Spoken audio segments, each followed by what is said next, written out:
Hey, this is Robert Broom with Matt Wood of Free Press. So what can you tell us about the vote today here at the FCC? Well, it was a tremendous vote. Obviously, it took a while to get here, both in terms of the length of the proceeding and this afternoon's discussion. Started in the morning, but went to the afternoon. Lots of details to be hashed out in the order, and so I think the opinions supporting this historic action and the dissents reflect just how important this is. But nobody should understate the importance of returning to the law, returning to Title II, and really cementing in place these non-discrimination protections that made the internet what it is today. Okay, Commissioners Pai and O'Reilly. Had questions about the legality, Right. unconstitutionality. Right. And what do you have to say about that? Well, I mean, we just respectfully disagree, and in fact, this has never really been a partisan issue until the last few years. When this went to the Supreme Court in 2005, when the FCC was going the wrong way, it was Justice Scalia who said this is clearly a telecom service.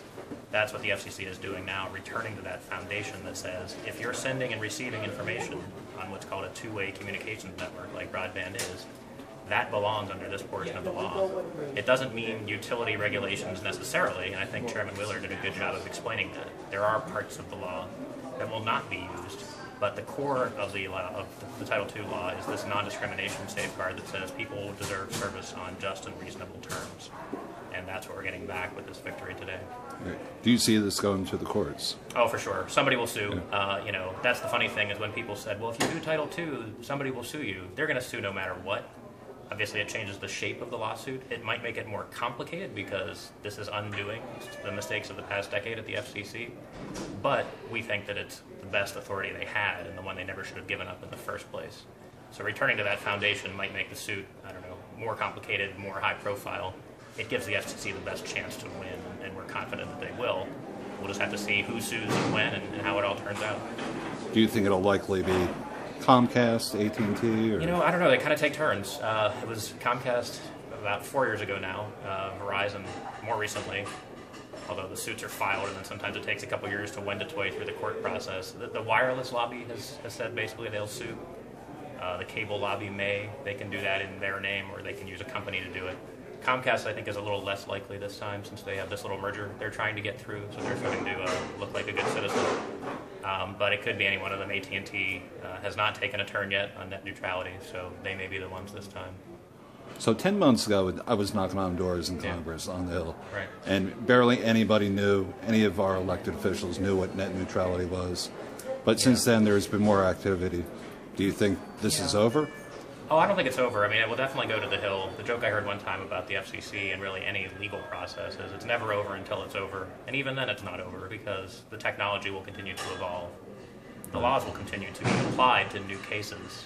We think that this is the right law. If Congress wants to reopen the act, it's not that legislation is necessarily a bad thing. I just have to see the legislation. So people want to sometimes say the FCC shouldn't do X, Y, or Z, or Congress shouldn't. To us, it's really all about how good is the principle, how good is the law they're using.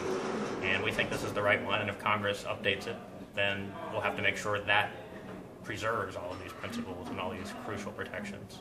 So I noticed on Twitter, you responded to Ajit Pai's... I'm a serial Twitterer, yes. You responded to Ajit Pai's response to activists addressing the White House. What do you have to say about that? Well, like the cable lobbyists and the telecom lobbyists and the wireless lobbyists, we have the same right to go and talk to our government. And so we never say that they shouldn't go in and have meetings with the White House or the FCC or Congress. We just would like the same shot. We'll never match them in terms of money or just sheer people power that we can deploy in these offices because they quite literally have people who live on the Hill and are there all the time. We can't match that on the inside, but with people behind us and the millions of voices that were raised up to support this action today, we can come close and we can actually win.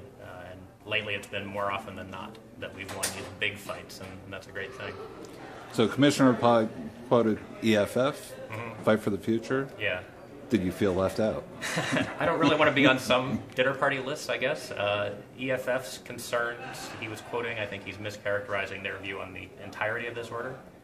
So they have some concerns about one of the rules, what's called the general conduct rule, and we'll all be curious to see how it looks in the final version, but I'm not as concerned, I guess I'd have to say. Fight for the Future has a very good communicative style with their members, and they were talking about the process a little more. So, that's called on the carpet today, but I don't think it actually makes anybody look bad when they say, we talk to our elected officials, Right. they listen to us, and now they're acting in the public interest. That's kind of how this place is supposed to work, even though it doesn't always. Okay, so will you be here for the party at 6 o'clock? I'll be there, yeah, I will be there. I will probably, hopefully have a little break between now and then, too, because here we are, and it's almost lunchtime. Right. Or well past lunchtime for any sane person, but we're still wrapping things up here. Okay. Yep. Thank you, Matt. No, thank you. I'll see you there, too. Yeah.